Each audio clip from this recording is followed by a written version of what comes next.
আসসালামু আলাইকুম রহমতুল্লাহি বরকাতু।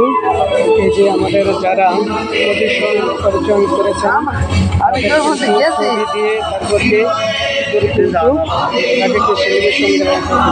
ঠিক আছে, তাদের celebration দেওয়া হবে।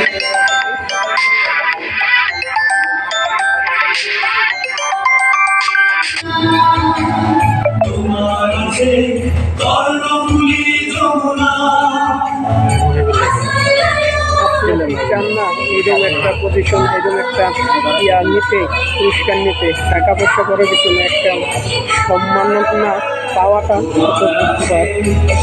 ঠিক আছে, এখান থেকে অনেকে দুবাই গেছে ট্যুরে ঘুরতে। এই জিয়া ভাই শামীম পাটোয়ারি গেছেন, আরও কয়েকজন গেছে, আমাদের রুহুল আমিন স্যার গেছে, অনেকের আছে যাওয়া হয় না। ইনশাআল্লাহ ইনশাআল্লাহ।